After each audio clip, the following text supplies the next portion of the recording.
Welcome. This session is called Silverlight as a Gaming Platform. My name is Joel Neubeck. I'm Director of Technology for Terralever, a interactive marketing agency in Tempe, Arizona. And what we're going to talk about today is the use of Silverlight, specifically Silverlight 2, in the use of casual gaming. We're not talking about building the next Halo 3 in Silverlight, but the idea of using Silverlight as a casual gaming platform. So I just want to go through real quickly kind of the things that we hope to hit in this hour. And we're going to take about an hour and then hopefully have about 15 minutes in the end for any questions or further discussion of topics that we might need a little further explanation. We'll just go through the introductions, kind of what we do and how we got to here today. And then we'll start talking about architecturally how we design this game. We're going to talk in the context of the game specifically and all of the kind of pieces and components that went into this specific type of game. We'll touch a little bit about the .NET architecture, the procedural architecture, talk a little bit about the game logic that we used, a little bit about how our scrolling game works. It's a scrolling game that you'll see. And then touch on things like player movement, collision detection, our animation methodologies that we used, time-based, frame-based, things like that, and a little bit about the tools and techniques that we used. So why Silverlight? We've been doing interactive development for about 5 years, and what we found is that a lot of our clients have an interest in coming up with cool interactive elements that engage their users. We do a lot of work for Red Bull, and historically, we've done a lot of game development and interactive development using Flash. So Flash has been a platform that we've been pretty comfortable with, and we've produced, I think, 4 or 5 various casual games that get placed on different Red Bull properties. From that, we've kind of evolved now into having this new platform, Silverlight, as an opportunity to build additional casual games. So Miniclip, and how many here are familiar with Miniclip? Okay, excellent. Miniclip, I think, is probably the world's largest casual gaming site. I think they're about the 100th most trafficked site on the internet. And they came to us about 3 months back and asked us if we could build them a 1.0 game. And so we said, sure, let's take the things we know how to do in Flash and let's figure out how to use Silverlight to basically achieve that same thing. So here are some of the reasons why we thought Silverlight was a good choice, a good platform, a good tool to allow us to build this game. First, it's a compelling user experience. I mean, the performance is good, the visual nature of it is good. It's a very interactive experience for the users. The second big thing, and this really is very focused on the 2.0 game that we built, is that object-oriented managed code approach. We're a .NET, very heavy focused organization. So we have a very strong skill set in .NET. It's extremely interesting to us and very appealing to us to have the opportunity to use .NET developers along with interactive developers, interactive designers, to be able to have the best of both to work together to build a pretty cool game. And then a few of the other things that we've all heard a lot about in Silverlight, and that's the declarative XAML, things like role-specific tools, our designers using Blend, our designers using Design, our developers using Visual Studio, things like that. And then just the general rapid application development. When you can have .NET developers working alongside of your designers, interactive developers working along your designers, you're certainly going to have a more efficient, streamlined process. So let's talk about the games that we've done. This first game is a game that we did for Miniclip. It took us 3 weeks from concept to deployment on Miniclip's site. It's a pretty fun, cool game. Go check it out on their website. This game is entirely done using Silverlight 1.0. So the entire architecture is XAML and JavaScript. We were able to achieve a pretty cool, fun game. You move through the maze, you connect different tiles, swap tiles, do that in the most efficient manner possible. And as you progress through levels, they get a little more complicated. So that was a 1.0 game. We developed a second game, which we developed in 1.1 alpha refresh. So this was our first opportunity now to use managed code in a gaming platform. This was signatured on Silverlight.net for a while. Really fun game. You move around based on kind of a puzzle of different elements, and as you move through different levels, you get new game elements that you have to manipulate or interact with. Pretty fun game, written in 1.1. So that leads us to where we are today, which is the 2.0 game. So I'm going to call Chris Hill up. Chris Hill was our lead interactive designer. He's the guy that's responsible for all of the cool illustrations, animations, conceptually what this game was. And what he's going to do is just go through a demo of the game so you can get an idea gameplay-wise before we start talking about architecture. Hi, everybody. I'm Chris Hill. There you go. Am I on?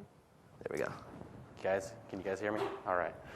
Hi, my name is Chris Hill, interactive designer for Sierra Lever, and just want to walk you through this game here.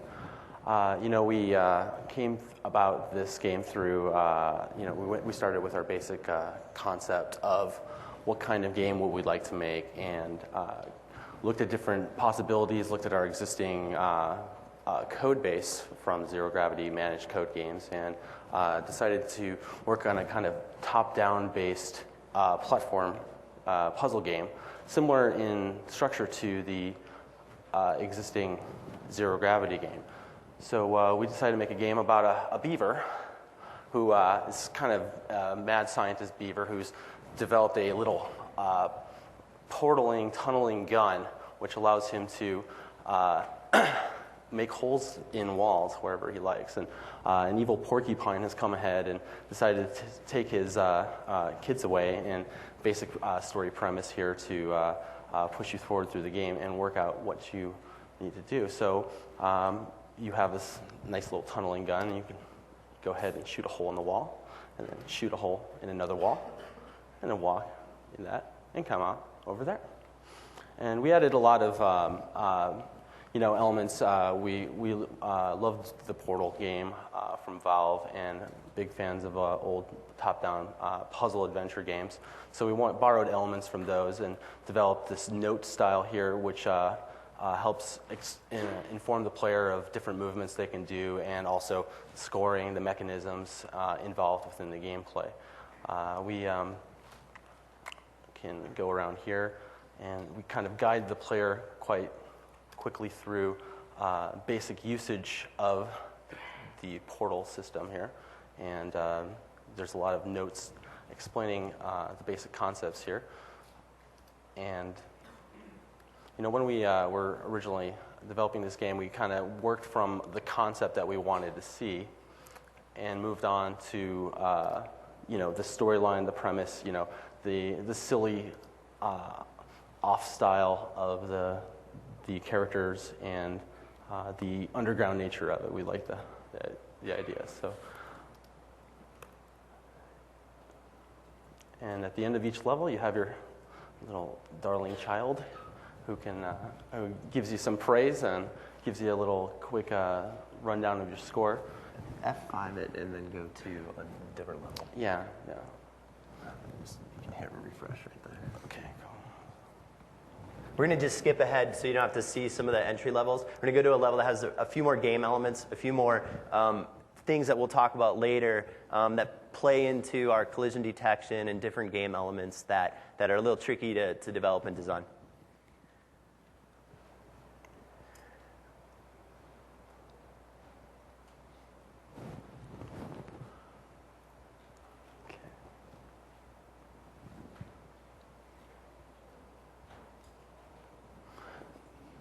So once you've moved on beyond your early instruction levels, we slowly add new concepts as we go along. We don't want to overload the user with different ideas too early.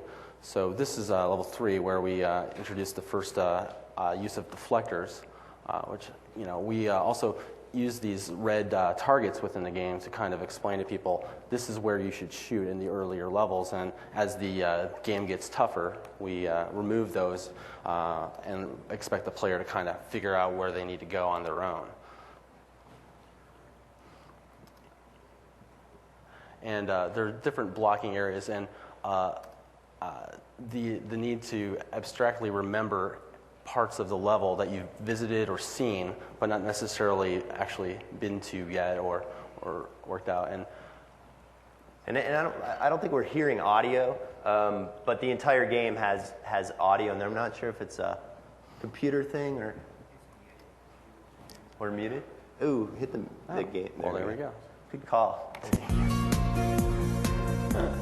It's a little more fun with the little sound. So the deflectors really add a kind of new aspect to the level design, where you have different deflectors that can change the angle, but also deflectors that can be distractions from the actual game process, or game progression, I should say.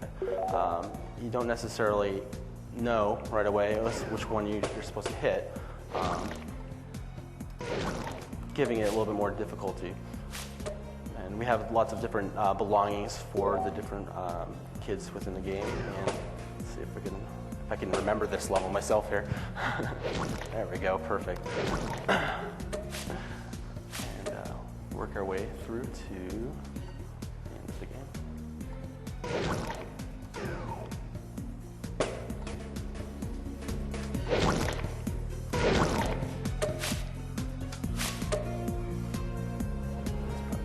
Good. Cool. So, thanks very much.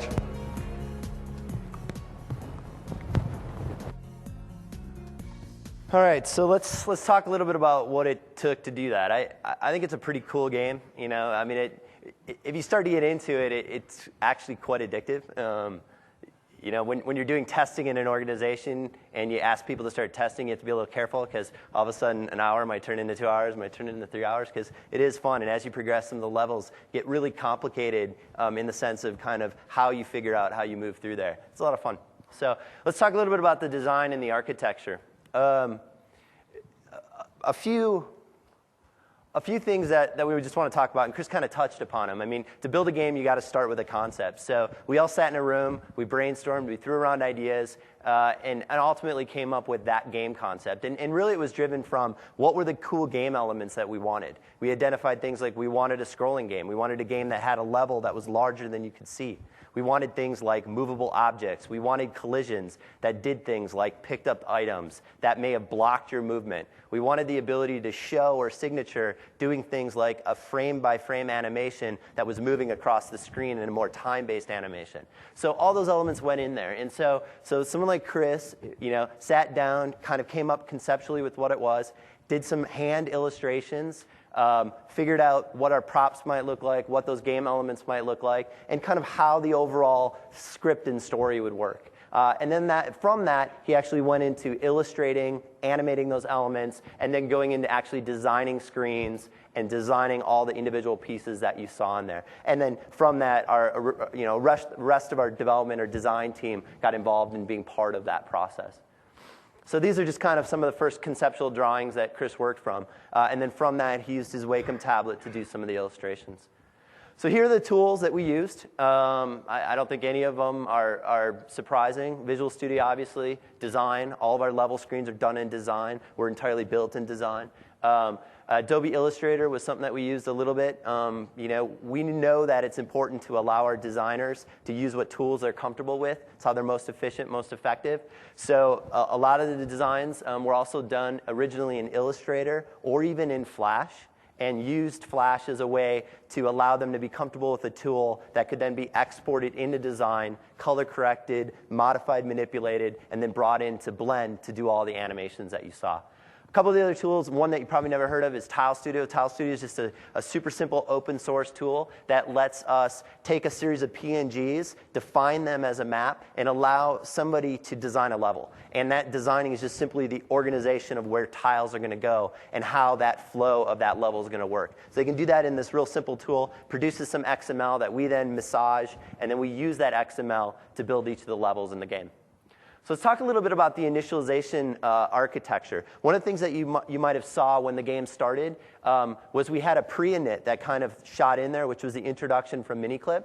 This is significant because this is something that we couldn't really do as well in some of the other platforms. And one of the reasons was that we didn't want you to have to download all of the assets or all of the elements for the game to simply see that introduction screen. So the way that we did this is a very two-specific, Silverlight 2 specific technique, and that's the use of ZAP files, which I imagine most of you have heard now, but a second concept which is called partial assemblies, or the multiple assemblies that can be included in ZAP files. So what we did was the initial person goes and hits a page, gets a really light amount of files in a ZAP that has some audio, things like that. And then asynchronously, we go and grab some additional ZAP files that have some additional assemblies, and they then start to load asynchronous to that intro screen.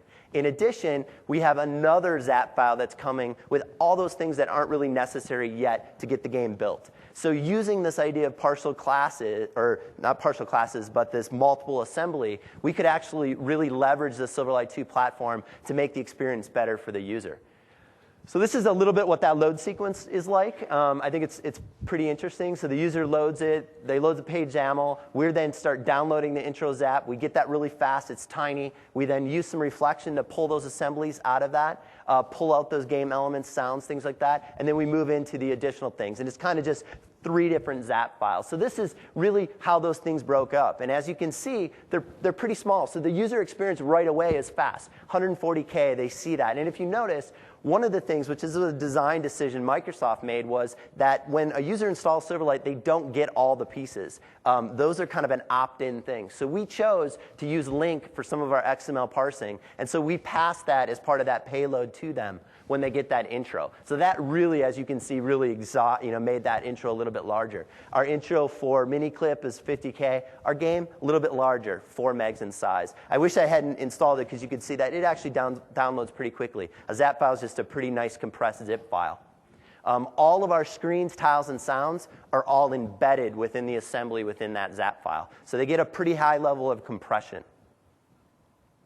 This is kind of syntactically how we did that. And there's lots of different ways to kind of skin that. But this is how we go and actually grab the Miniclip init ZAP file. We go and use this web client. The web client defines a callback. That callback gets fired. And then asynchronously, we can make additional calls like that to pull code.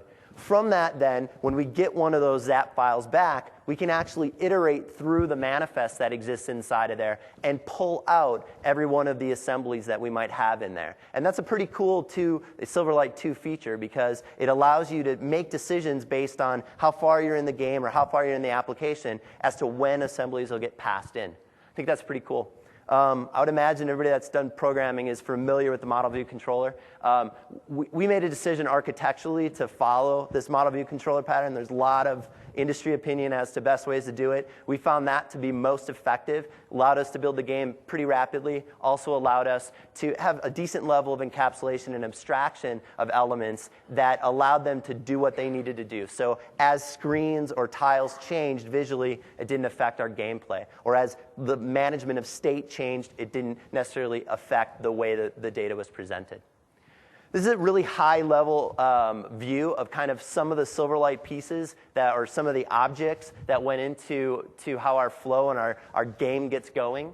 We preload is just kind of that concept of the user hitting the button, loading the screen. The first thing that we do is we load a view, a main page, which is a main XAML file. That XAML file then in turn instantiates our controller, passes itself through dependency injection to get a reference to it. And then it starts, our controller's kind of that hub, that central piece that starts doing all of the things that we need for the gameplay to go. We preload all of our instruction screens, our level 1 screens, all of those individual things kind of get inserted into our primary canvas, and now in Silverlight 2, that primary user control, get inserted in there as elements. From that, we do some other things. We instantiate our game board. We instantiate our game board controller, which is just a kind of secondary controller that manages board events.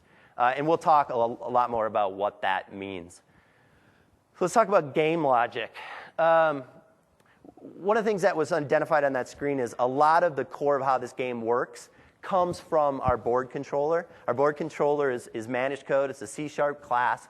And in there, we do specific elements that we're going to need for the game to play. We instantiate our collision detection. We attach all the handlers for the keyboard input. You saw some of the different keyboard input that we had. And then in addition, we attach some handlers to events that will be controlling things like the player movement or the act of a player being teleported from one place to another. And I just want to show a little bit of kind of some of how that code works. And syntactically, there's a million ways you can do all this kind of stuff. But one of the things might be we'll fire an event from some collision action that says the player needs to be teleported, and from that, we'll use our constructs and our models to be able to actually move that player.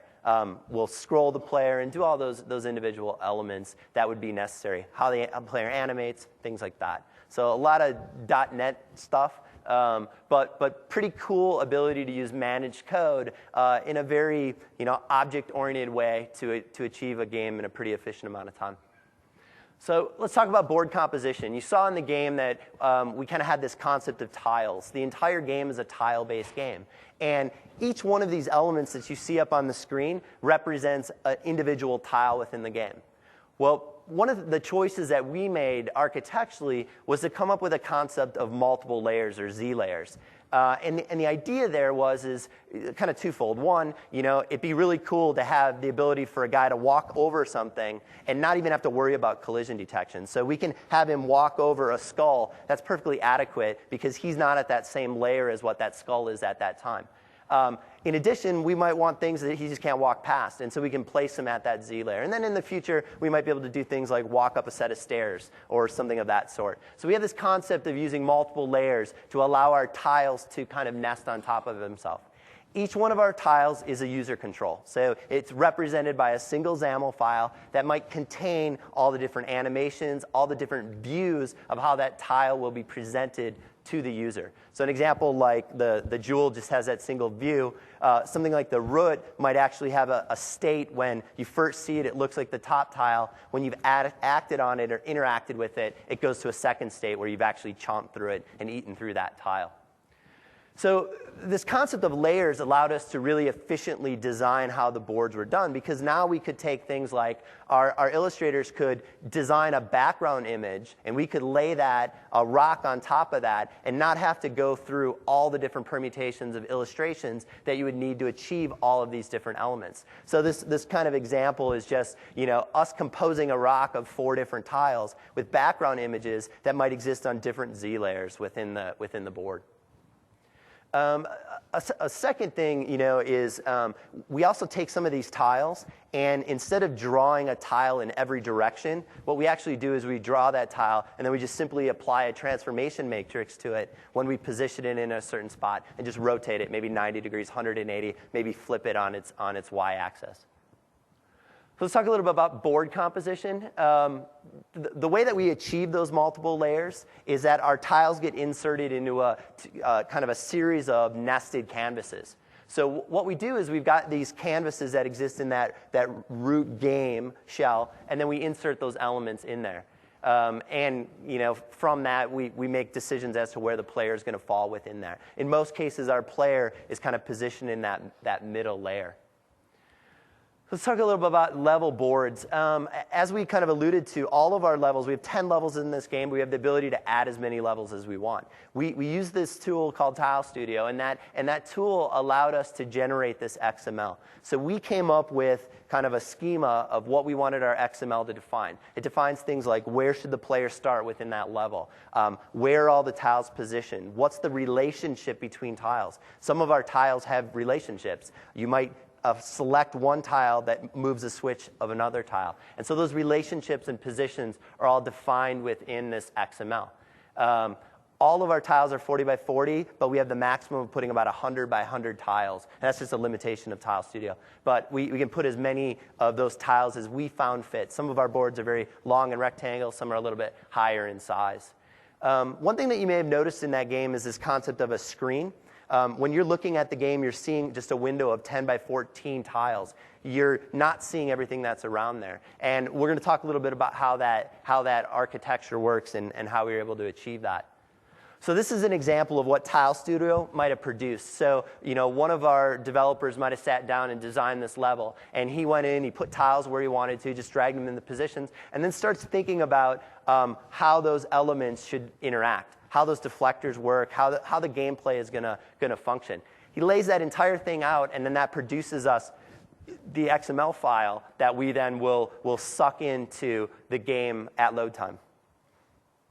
So this is syntactically some of the code on how we actually parse that. It's like I said, everything that we have in this game gets embedded inside of an assembly, a DLL. And so what we're able to do, including these XML files, is we're able to use reflection and actually pull out these elements from that as kind of having them as one set of individual elements that we can modify that assembly. And one thing to point out is that we may send the original payload with 10 levels, so they get that assembly. But in the future, we could add additional levels that just came in as part of that zap, and that'd be perfectly fine. It wouldn't make sense every time we wanted to add a level to make them download an entire new assembly. So we have the capability of doing that. Within the logic of building the board, we instantiate some of our game logic, things like the player statistics you saw on the side. We define or instantiate our collision detection logic, and we'll talk a little bit about that in a second. Using that model view controller, all of our tiles have a corresponding model. That model is what's representing the logical state of that tile. So that model is doing things like keeping track and determining what the X and Y position is, or what rotation it has. It's keeping track of, am I in an up or a down state? It's also keeping track of things like, have I been picked up or not? And so we use these models then to, one, have a more object-oriented approach to it, but two, to minimize the amount of interaction we have to have with our views for the view having to keep track of what state it's in. Let's talk a little bit about scrolling. Scrolling was a pretty big thing in the game. The idea of scrolling we thought was probably the most essential or the most important part of this game. We thought that a lot of the games that we had seen on places like Miniclip didn't have that concept of scrolling the same way. A lot of them were front-facing, they're moving left to right, or it might be you see the whole screen and the player's moving around in different tiles. We really wanted to figure out how we could do that in Silverlight, and more importantly, how Silverlight would perform by us taking tiles and actually doing that. And we talked about using pixel-based collision detection or tile-based collision detection, and we opted to use this tiling approach and then to figure out how we could do scrolling with that.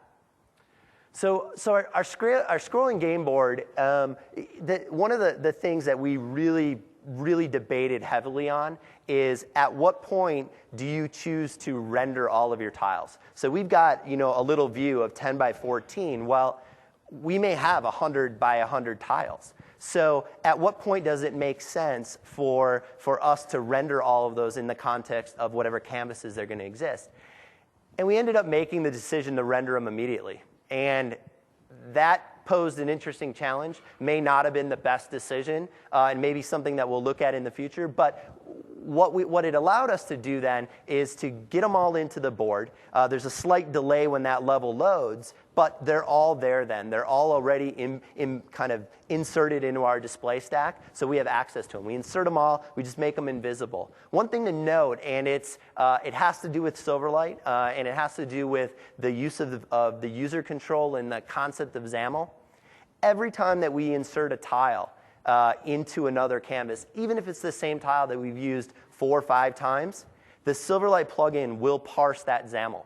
So right now in the plugin, there is no concept of a kind of resource area that we can store that XAML in and reuse that without it being requiring a parse of that XAML every single time. There's also not a concept of like a deep clone. And either one of those actually would make it a little more efficient. Because if we're going to take a tile and we're going to render it 5 times, it'd be great to parse that XAML one time and then just clone that object we'll clone it on stack in the heap multiple times, but we'll clone it so that we don't have to go through that overhead. And in a little bit, when we show you some of these tiles, some of the tiles with all the animations and the elements of them can be pretty large in size. And so that can be a potential area of performance that could affect things. One of the things that we do is we start a game tick or a timer. I think that's a standard gaming thing. But we begin a timer. The timer is just a storyboard that executes or fires an event every millisecond. And what we do is we control the visibility of what tiles are shown on that game tick. So every time that game tick fires, we're making determinations, and you'll kind of see when we talk about scrolling what tiles we visualize and at what point. So let's look at kind of how we broke up how we did this whole thing. Like I said, we put all these tiles. So imagine that there's 10 by 14 tiles in each one of those quadrants. We build them all up, and then we devisualize them. We collapse them. But what we do is we do make a decision that the player is going to be in a specific position. The scrolling nature of the board places him kind of in the center of the tiles that we've chosen to visualize. So that blue box is kind of what the user is seeing. The little bit lighter orangish box is the tiles that we've actually turned visible. So we're going to use a mask to show just that screen, but we're always going to have one tile in each direction to make sure there's no skip or line that occurs in there. The quadrants that you see in darker orange aren't actually visualized, but they're things that we're keeping track of because they're the most probable tiles that will need to be visualized next. So we're keeping track of all of those tiles around there in one collision detection and kind of our logical map of what tiles might come visible, and we're doing that on this kind of quadrant approach. So let's talk about player movement. You may or may not have noticed, but when he was moving around that player, the player is staying stationary or static in the center of that screen. So he's in the center of the screen, and the board or the elements behind him are moving, which is giving that perception of him walking. He is being interacted with, or the elements are being interacted with these pretty simple keyboard inputs. One of the things that we had realized when we built our 1.1 game is that getting this to work internationally was a bit of a challenge with just how keys mapped. And so we made a conscious decision to keep it pretty simple. And one of the, using left, right, and down. One thing to note is that some operating systems aren't a big fan of using control keys. So that may or may not prove to be a really great design decision. But the way our control key works is you click it, which gives it a state, and it kind of activates it. And then when you use your arrow keys, you can interact now in a different way with the tile. And if we would have showed you some additional levels, you might have seen us actually pull a deflector into a different position. And that activation of that pull movement is by hitting that control key. So now let's say we've moved, right? And so we've allowed that player to move to the left. As we move and we start to move further within that board, we now can remap what tiles might be necessary for us to be looking at. And so we kind of continue to use this quadrant approach to say, okay, well, now that he's moving, let's assume that he's going to be most likely moving within this realm of these tiles. There's some potential, there's a lot of places, as you might have saw with the way our projectile gets fired, where we have to visualize tiles very, very rapidly. And I was extremely impressed at how quickly, procedurally, we could go through all of those user controls and revisualize them when we're actually shooting, or it's actually more complicated when it deflects. When a projectile hits a deflection and now bounces in specific directions off that, we have to visualize very quickly. And as you saw, there was no points where tiles weren't being rendered. So I think Silverlight was performing quite sufficiently in that case. So let's talk about the projectile. I think the projectile is a pretty interesting game concept. It was certainly a pretty big challenge for us. For two reasons. One, it's the idea of, in a scrolling game, not knowing where it's going to end up until it collides, I think is pretty interesting. Two, was we wanted this idea of having deflectors. So coming up with a way that our projectile could actually interact with certain elements differently was an interesting challenge developmentally, or development-wise. So when you see that action of how that projectile works, it really ties in closely to how we deal with our collision detection. So what I want to do is just go back and just kind of refresh everybody really quickly on kind of this idea of the scrolling game board. And I just want to show really quick some of that idea of what we just talked about. So, we have this whole screen. One thing to note in here is that, we've chosen to just allow this outer area to not be part of the game. It's just a black background image. There isn't actual tiles that are interacting, but that player's in the center of that screen, and as I start moving then, right, I'm staying in that center, and I'm seeing the reflection of those elements. So now you can see kind of the challenge in how we had to scroll that. We've got to allow it to scroll with movement, but we also have to allow the camera to move with that player and how that works. A couple of things that we'll talk about with collision detection that are worth pointing out again is this idea that if I shoot against certain surfaces, I might not be able to do something. I may have defined that tile as being something that's unaccepting. A tile like this may have a deflection. A rock might allow us only to fire a projectile at a specific location within that object. So I just think it's really interesting to think, those elements that you have to account for and how that affects the gameplay. And as you can see, I think scrolling worked pretty well for us. We have one area where we've got a little issue with the Silverlight plugin that we think is just a kind of a fluke in how 2 is working right now, and that's every once in a while we see a tile not render correctly on an edge, and we think there's just an issue with how it renders when it's been transformed. But it'll certainly be something that will be corrected very, very rapidly. You only see it under really odd permutations of when the board is kind of scrolled over a tile that has been flipped on its X or Y axis. Does anybody have any questions so far and kind of the things that I've covered? We're going to leave some time at the end to talk about it, but just want to make sure I'm not moving too rapidly. So let's talk about collision detection. I would argue is the most important thing in this game. A collision occurs every time that player, every time we have a keyboard event and we say this player is going to move to the next tile or the next position, we consider that to be something that we're going to check or going to check to see if that individual has collided with an adjacent tile. Our collision, as I had said, only occurs at that same Z layer. So what we're able to do is we're able to kind of use our movement and our board controller to manage all that collision in a single place. We use methods within our collision detection class that just check to see, do we even have to worry about collision? Has blocking occurred? Do we have to block movement? And things like that. And I'll talk a little bit how we did that object-oriented-wise and more polymorphically in a sec.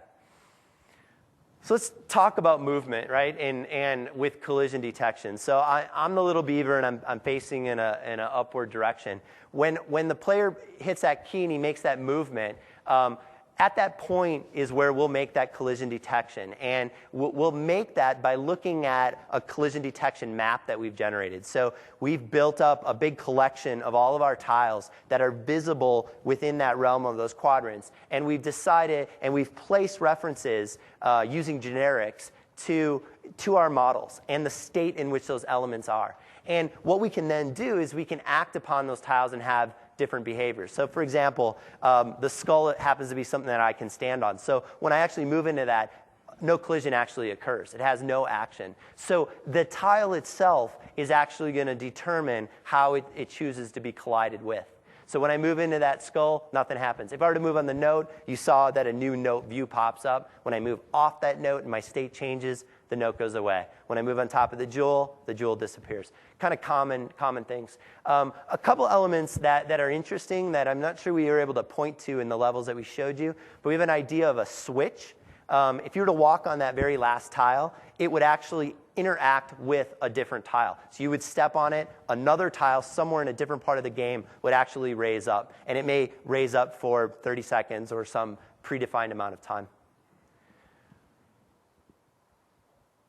How do we make that process more efficient? And the way that we did that is by using this generic collection. So, in managed code and in .NET, we've got generics, we've got collections. So what we decided to do was to have all of our tiles, no matter what they were, and player is considered a tile, all of them inherit from a singular set of base or abstract class that allows us to define the kind of common functionality, the common pieces that are necessary for a tile. But more importantly, define the signatures of the methods that we'll use polymorphically then to determine how a collision occurs. So what that allows us to do now is to very quickly navigate through our map to see where a collision occurs. So I fire a projectile, I start moving through time, right? I hit and I do a check against that first tile that I considered a block on. At that point, I can call a method within that tile's model, which is the same method in all the tiles, that can determine what happens. Does it consume the projectile? Does it deflect the projectile? Does it actually allow the projectile to stick? And so I think it's an interesting approach to allow us to use generics to very rapidly. And we do it a lot because movement is, the game ticks a millisecond. We're very quickly looking at those type of collisions. And the next screen's just going to show you simply how you do that. It's really, really, really simple. Use a standard list dictionary that we all have been used in .NET before. We insert in there some arrays to allow us to achieve that multiple dimensions, the Z layer. And that's really all it is. So all those items are placed in as their base class as tiles. And so when we navigate through collision, we don't really have to care what it is. We just simply call those methods and allow those methods to make determinations as to what behavior will be exhibited. Media and animations. I would argue that the area that we spent probably the most amount of time on within this game is all of the animations and illustrations that we saw in there. Animation, I mean, the game would be nothing without the animations. And as you probably saw, there's a lot of different kind of flavors of different animations and animating techniques that we see inside the game. I think animations is probably what makes a game fun or not fun, right? Well, as everybody, I would imagine know that Silverlight has made a very conscious decision, and Silverlight WPF, to use a time-based animation technique, right? And what a time-based animation technique means is that they've defined this idea that when I have an element that exists and I want to animate that element from one position to another position, what I'm essentially doing is simply manipulating a property upon that element. So I'm saying that over this duration of time, I'm going to have the object move from this X position to this X position. And over that period of time, I might do things like have a key spline in there. I may tween the movement from one position to another. But in general, time is what's determining that, right? So in essence, you have these different states. You might have it opaque in the first frame. You might say in the next frame it's not opaque and it's in a different X position. And simply all you're doing is modifying a property within that element and then allowing Silverlight to determine the frame rate and the pieces that fall within there. And you notice, I mean, we leverage time-based animations in quite a few places. When that projectile is moving across the screen, it's moving in a time-based animation. We've defined a series of storyboards. We've defined them in such a way that we're saying what that X destination is going to be, and that X destination may be way off the screen, and then we're allowing ourselves to animate that object across. And in most of those cases, there's another animation occurring inside of that animation as it's moving. So how do you do then what you see in the game, which is frame by frame animation? Just in general, Silverlight is not a frame by frame animating tool. It's not designed that way, and that's a really interesting challenge. Interesting in the sense that this entire game is frame-by-frame animations. All those elements are frame-by-frame animations. So what we had to do is kind of talk about different ways in which we could do that and how we could use a tool like Blend to do the illustrations, but then also composite all those animations in a way that we could allow our designers to see how quickly they animated, see that frame animate, but done in such a way that it was pretty efficient and easy. And there's two approaches that we played with and used. The first we used in our 1.1 game, which was this concept of stacking frames. So, for anybody that's familiar with Flash, Flash is an entirely different paradigm. So how you animate in Flash, totally different because it's frame-by-frame animation. But in Silverlight, when I create a new frame in a storyboard, I'm actually not duplicating my user control or my canvas. So I'm not able to have a distinct element on one frame and a different distinct element on another frame, and the other one just disappear when I move to that frame within the storyboard. So one approach to doing that is to simply stack all those frames on top of each other. So the top frame might be that first view, and then behind that we'll stack each of those additional frames. Each of the frames will be set to be opacity of 0. And then what we'll do is we'll just write a very quick storyboard that does a discrete movement from frame by frame. So we'll decide what that rate is going to be of how fast we want to move through those frames, and then we'll actually animate that in a potentially forever loop, depending on the need of that. So that's one approach. I think from a design perspective, that's very difficult, because in a tool like Blend, you now have all these frames stacked, and you can't see the other frames, right? So now if I want to make an edit to that other frame, I have to go and hide the other ones. I've got to change its opacity, or maybe I have them all opaque and I just hide them, by hiding their views. Well, the challenge with that then is when it comes into development, it's not in a state that we can use. So we came up with a different approach. Maybe not as efficient, but certainly a whole heck of a lot easier for our designers to use. And easier for us to maintain. And this is this idea of a canvas clip. So instead of stacking them, we chose to line them up in a left to right order, in an adjacent order. And what we did then is each one of those frames is built or are built to be exactly the same dimensions and size. We may have put a bounding box around it that we hide to allow our designers to position them easily, but each one is placed in an adjacent movement or an adjacent position. What we then do is we place all those individual frames inside of a parent canvas. And that parent canvas now is the entire size of all of the frames that we've decided that are part of this animation. We then will define what's referred to as a canvas clip on that parent frame. So now what we've said is this box, this bounding box, is going to be all that I'm going to visualize. Now what we'll do is we'll go in and we'll say, okay, now for every frame that we have, we'll create one individual discrete keyframe or double keyframe, and we'll move that bottom canvas one position to the left. And so we just simply take that bottom one. It's kind of old school how we did an image strip, and we just move it back and forth. And it's super easy for the designer to see it all, really easy to test. You can remove the canvas clip and still see it animate and just move back and forth. You can put that canvas clip in very easily and see it animate right within Blend. So you get that effect of a frame-by-frame animation right within Blend. And I'm going to show you that in 1 second, what that looks like for something like player movement. This is just a snippet of the XAML that goes into that front walking sequence. You saw a left to right, but this would be a front one. And this is just this idea of using these animations and these double keyframes to allow us to move through that strip. One important thing, obviously, is the idea of a double animation using keyframes. That's going to give us that time-based animation that we need.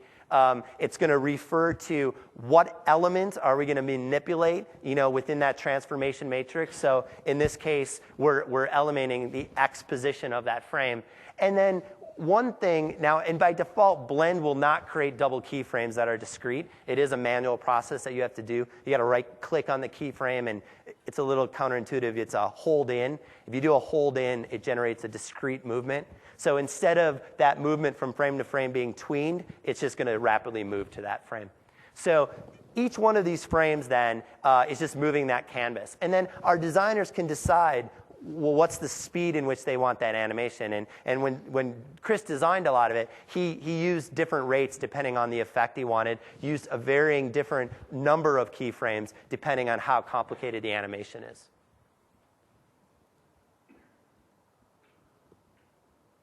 So what I want to do is I want to just show you what that looks like within Blend. Yeah.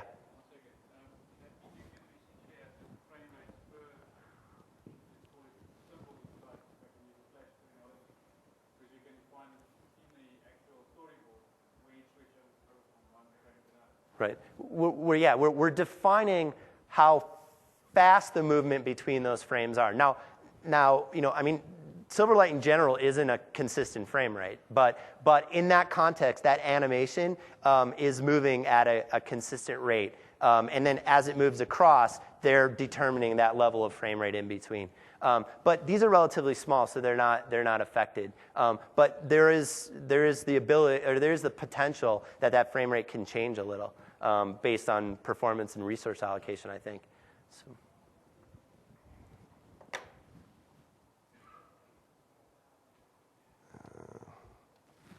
All right. So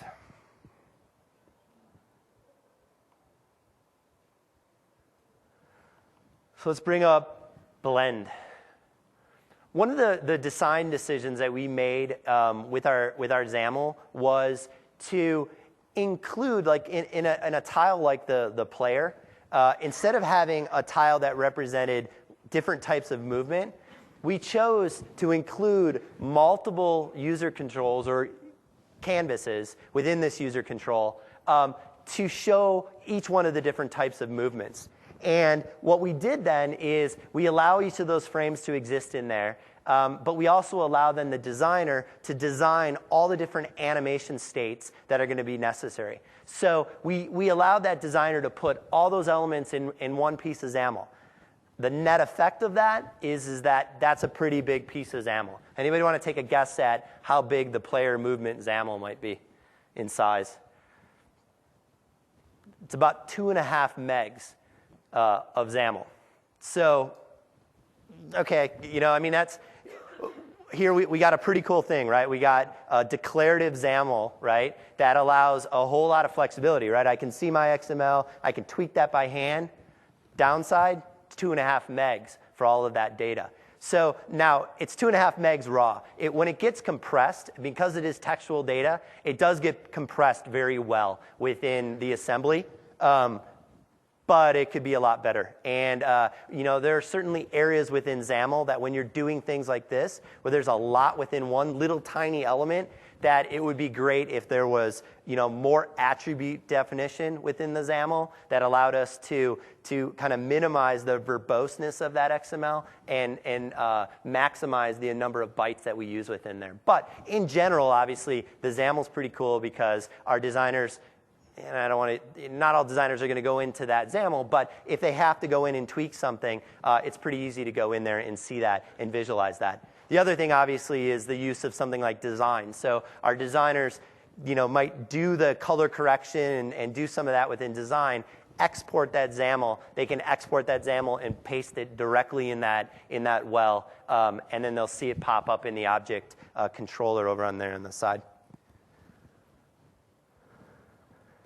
All right, so let me just show you kind of this idea of these different animations. I have an animation loaded. This one here is his sidewalk movement.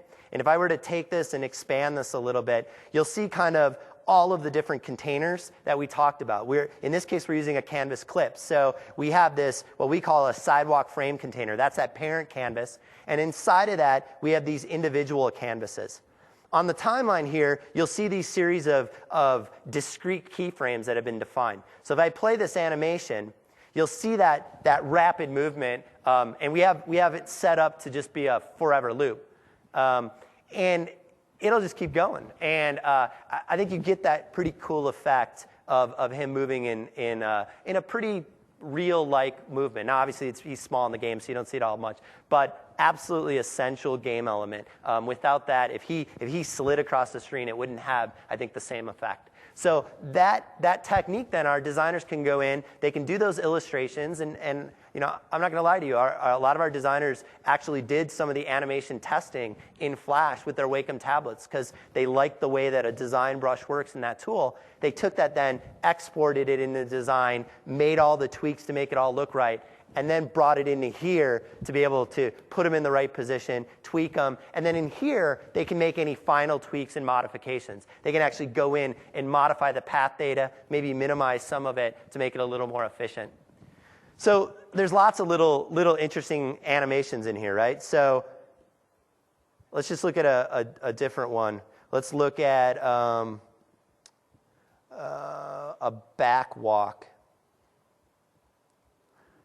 So if we look at a back walk, we've got this canvas that's our back walk. We're also going to have a corresponding animation for what it's like for him to be walking backwards. We can load that, and then our animator can play that movement and can test it. So as you can see, the designers have just this awesome ability then to do it all in one place. And then we then can literally just take that XAML, have our corresponding model, and use it. So in our design workflow, this was very fluid. We may have made decisions that he had too much butt wiggle, and the designers could modify that or change that, and none of our additional gaming logic or any of those additional elements had to change. Thought that was pretty cool. Did you choose to use vectors instead of bitmaps because of the compression of the XAML as opposed to the compression of images? Wow, it's a little. We chose to use vectors. Let's say two reasons. One, in Alpha 1.1, there was a really bad problem in rendering PNGs. They did not render well. They did not render efficiently, and their movement wasn't really well. Didn't move move around very well. That was a pretty compelling reason. PNGs supposedly work a lot better in 2.0. We didn't have to use them. I think the other thing is that you have a lot of flexibility when you do it all in vectors, right? We can use those elements in lots of different places. When you have tiles, right, that match up, whenever you use something like a JPEG or even potentially a PNG, there is the potential of having some effect of how those tiles mirror up. And in our case, it was pretty important. The other thing is we could kind of layer our visual consistency of our colors really well. And I think the game looks a little bit better. I think the path data is bloated. And one of the reasons why we got to 2.5 megs isn't XAML alone. It is all the massive amount of path data. I think at last count in that, and I could be off, but was about 1,200 paths.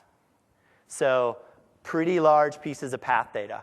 They're pretty efficient, but a lot of path data. We could make this a lot more efficient, and there's ways we could do that. We could take a tool like Design, and we could go in there and really analyze that path information and reduce the number of pixels. We could make some of these things, actually, and I think Chris did a lot of that in his design, is maximize the number of points. But we could even do that more. And I think that option was pretty interesting to us. The PNG thing, I think, is one of the most compelling reasons.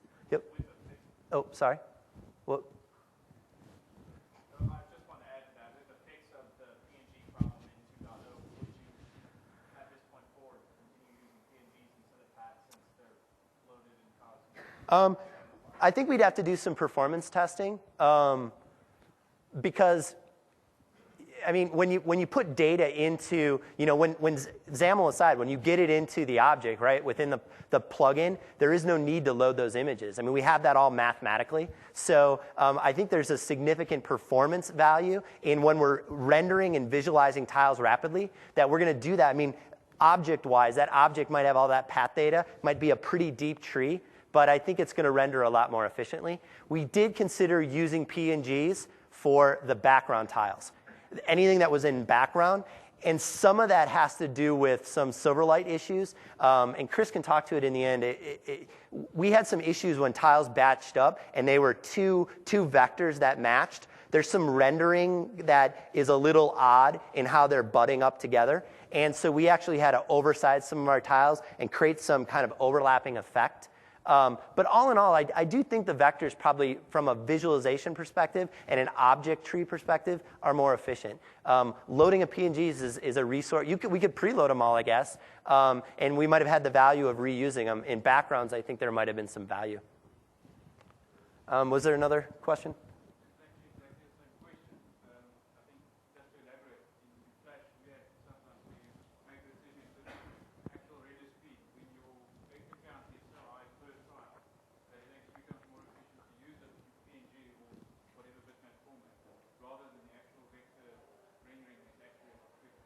I think it's a design issue determined by how complex the actual file is.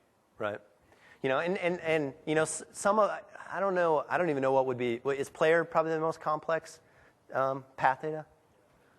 So he's probably the most complex, but our designers like working in vectors. And from a marketing perspective, there's some value in working in vectors too, right? It's really easy to carry those elements, compose them all together in design.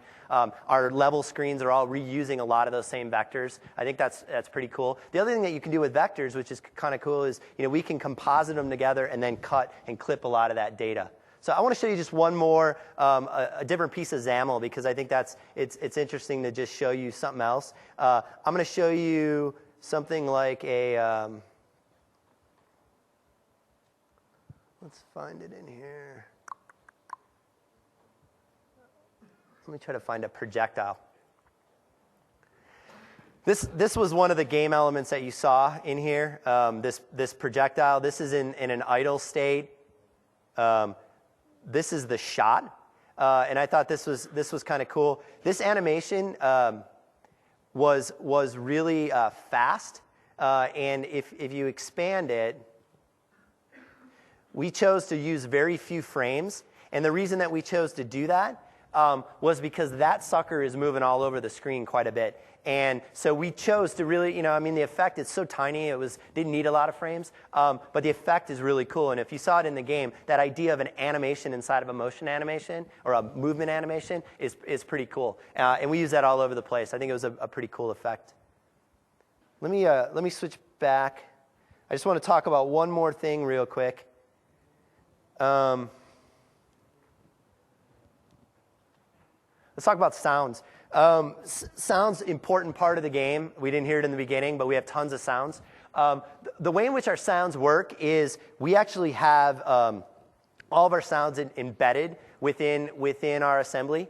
And then very similar to how we pulled out our resources, our XAML files, we actually extract all those sounds out. And we chose to kind of use a singleton factory pattern for how we did that. We basically wrote this object, and we grab all those resources out, just like we did the assemblies, and then we preload them all into this collection. And now we have this basic singleton that at any point in the game when we need to do a sound, we can simply reference it based on an enumerator and fire that sound. So there's two types of sounds that we have. We have our sounds that are just, rapid sounds for elements of the game, but then we had some background music that was looping. One interesting thing with the way we had to do sounds within Silverlight is that Silverlight doesn't do a great job yet at looping sounds. So taking one sound and saying it's going to loop doesn't work really good yet.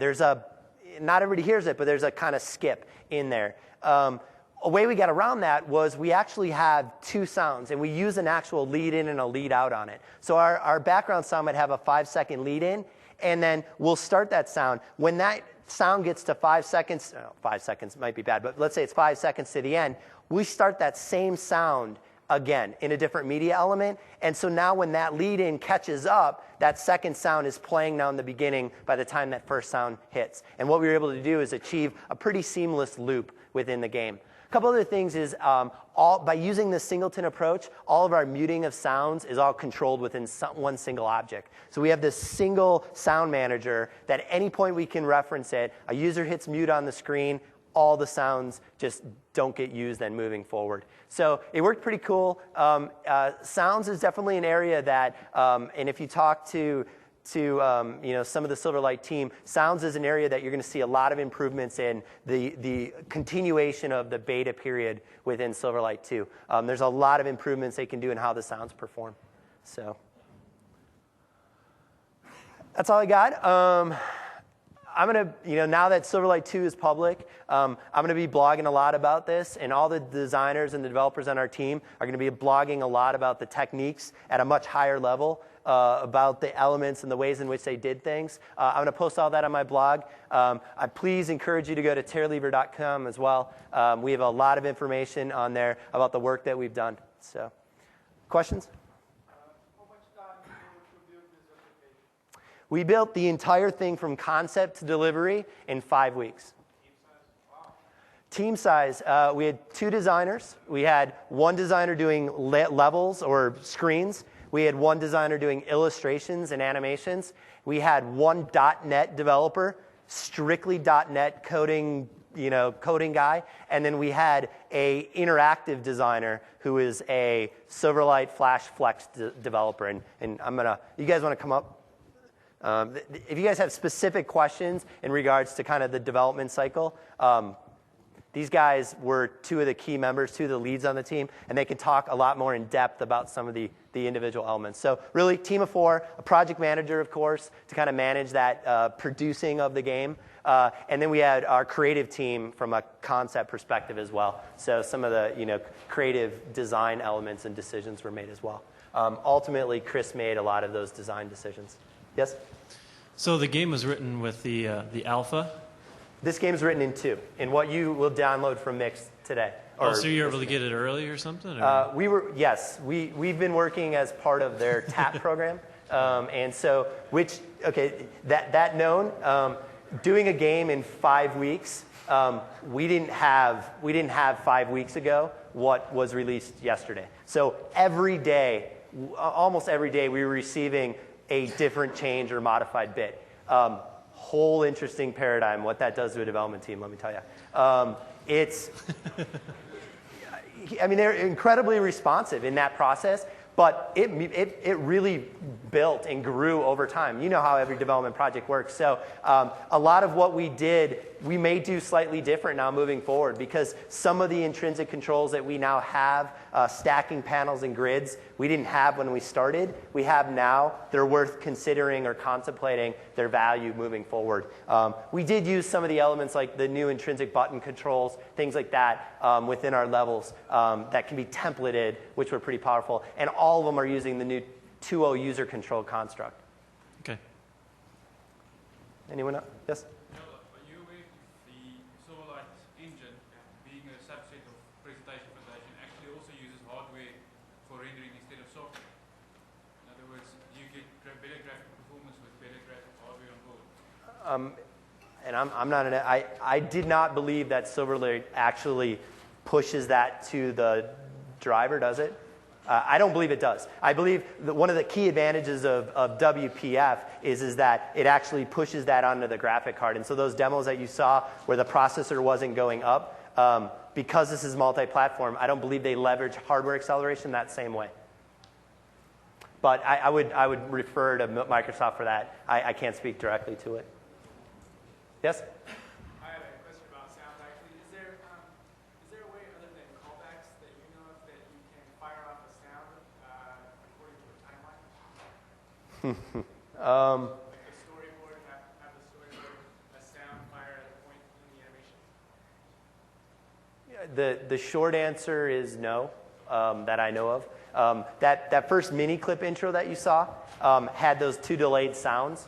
The way that we did that was actually creating a storyboard with a lead-in time on the storyboard. So instead of leading in the audio, because we didn't want a long audio track, what we did was we took the storyboard and we offset it however many seconds we needed, and then we actually had to chain them together because they're 2 independent sounds. So we have the first one start at a certain second, it fires a completed event, which then instantiates that second sound that fires and plays and completes. That sounds good. Yeah. Yes? Regarding performance, could you compare Adobe versus Microsoft? How about, here, grab Hill's mic. Yeah. This is Casey Rahl. He was our lead development, lead interactive developer on the project. I would say that most likely the performance of the game right now would be faster in Flash. The game does perform well. Most of the tiling code, the performance enhancements we did to the engine to try to minimize the number of tiles visible on the screen at any given time didn't do a whole lot in terms of upping the overall frame rate. The benefit of it was actually nominal. I think that the plugin is doing a pretty good job of clipping out, maybe even sometimes too good of a job, of clipping out visual elements that aren't actually on the screen. The technique that we used, that tiling system, was basically a Flash-oriented system where if something was still visible, even though it wasn't inside the viewable area of the plugin, it could still bog down the frame rate. So I think in that aspect, the performance is good. I think overall, though, if we had rendered the elements in a SWF and played it in the Flash plugin, it would have been slightly better.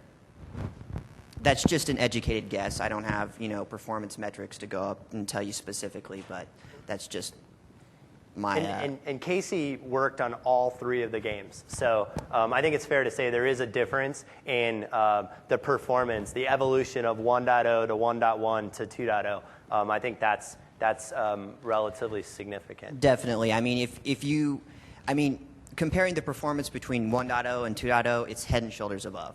So it's not very far behind. And again, it's still in beta, so it's still being optimized, I believe. So we actually saw frame rates on the game improve over the 5-week development process as we got newer and newer bits. So I think it'll just get better from here. With the media capabilities of Silverlight, what were your thoughts on, or were there any thoughts on possibly rendering out the animations in a third-party software, creating an API or WMV or anything, and loading those in, using a media element, rather than doing frame-by-frame animations? We never actually, I don't think, considered that except in one aspect of the Zero Gravity game, our 1.1 alpha game. There was a portion of that game. Has anybody in here actually played Zero Gravity? Okay, cool. There's a level intro animation in that game where our main character, Lieutenant Bennett, is flying in a spaceship. And, sorry, did I cut out? Okay. He's flying in a spaceship, and it's full screen. And that animation was going to be really heavy in XAML, so we decided to actually do that in a WMV. But for the actual animating elements in the game, we never considered actually doing those in video. We felt that animating them in a vector format would be much more fluid.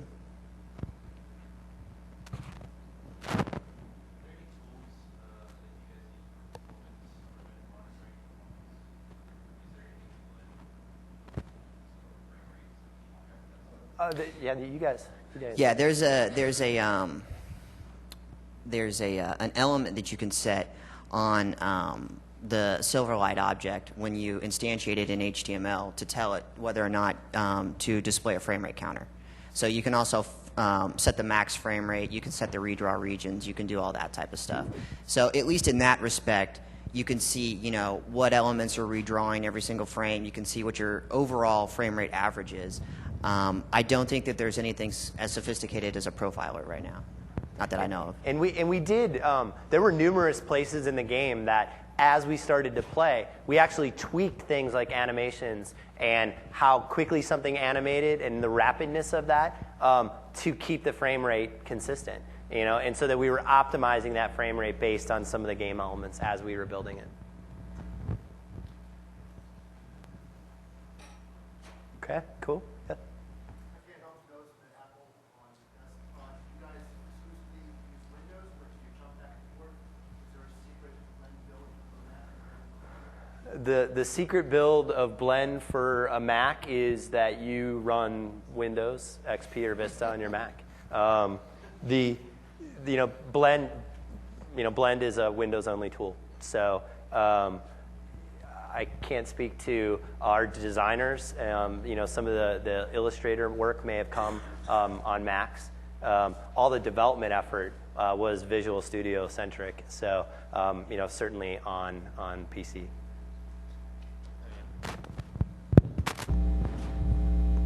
I did do some. Is it working? Just hold it up more. Some of the work was done on a Mac, but for the most part, it could have been done on a PC too. There's really no difference between the tools we use on the PC and the Mac, but for Illustrator and for the Flash side of things.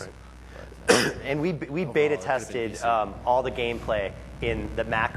The Mac plugin was in sync with the Windows Silverlight plugin. So we were constantly testing back and forth to make sure that those two plugins were staying synchronized the whole time, and that those elements were consistent between the two. And it plays the same way on both, which is very nice. Yes? The one thing with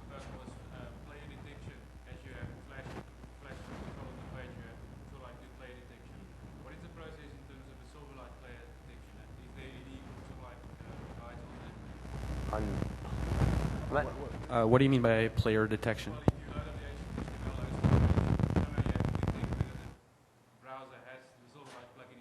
Oh, okay. Okay, yeah. In Silverlight 2, there's a huge improvement in how the install process goes. That is entirely abstracted from you needing to do anything. You have the ability to customize kind of a screen that shows similar to like if you go to Microsoft right now, you're going to download that. They've got a custom screen with a little badge. They really worked on how they engineered that, and that whole process now doesn't require you to go to Microsoft to do that download. So like if I'm on a Mac and I download it, I simply click on my badge. The terms are within that context. I can see them right in the badge, and then I simply download the plugin to my box and install it. So we haven't yet optimized the background screen of it, but what we did in like the 1.1 or 1.0 games, Zombomatic, was we just basically took a screen snapshot. So they got a taste of what it's going to be like, convinced them to download the plugin, they click on it, and it's a pretty small payload. I think it was like on a Mac, it's like maybe 3 megs in size. It's pretty small. Now, one thing to note is, I mean, we're choosing not to send a lot of the additional assemblies. Like, this is a more rich interactive application. There's a lot more assemblies you'd send. You would just send them. One thing that we didn't talk about that I just want to touch on really, really quickly is isolated storage. You know how when you saw the game and users made it to level 5, okay? We're maintaining the fact that they're on level 5 by using this concept in Silverlight 2 of isolated storage, where we're actually storing on their user's PC the information to know what levels have they already passed. That allows that player to come back and start at the same level they stopped in, but all that data and metadata is stored without having to use cookies or anything like that. Yes? Did you find, or did you test across multiple browsers, Safari, Internet Explorer, and did it work seamlessly across all of them? Yeah, I mean, because it's really not dependent on the browser at that same level.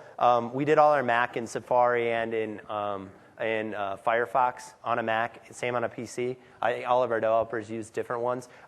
In some of the bits that were not release bits yet, there were some times where we may have moved forward with game code that the plugin wasn't in sync yet on that person's box, and that can have some more horrific effects. But that's a development problem. That's a life cycle of it evolving. So what you see today, I haven't seen anything, and I've tested it in 4 browsers, 2 different platforms. Yes? Are there game engines that you recommend, like the RC or physics engine, to help us get started with the automation? I'm not familiar with it in a context of Silverlight, but I'm a developer, and so that's not my core competency. Maybe one of these guys can talk a little bit to it. I tried to talk them into using the Farseer engine when we started, but I couldn't do it. I don't know of any ones specifically. At one point, we wanted to release the code for zero gravity, but we realized somewhere along the line that because of what was going to happen with the 1.1 alpha, the 2.0 release was going to kind of make it a moot point. So what I'd like to see is to have us update that code base and then distribute it. From there, you'd at least have a base tile engine. But I think Farseer is cool. I'd like to try it. But other than Farseer, I don't know of anything else out there as of yet.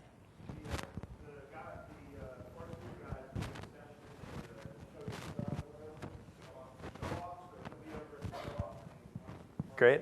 When's that at? Oh, nice to meet you. Excellent. Cool. Well, that's it. That's all the time. Thank you guys for coming. We'll be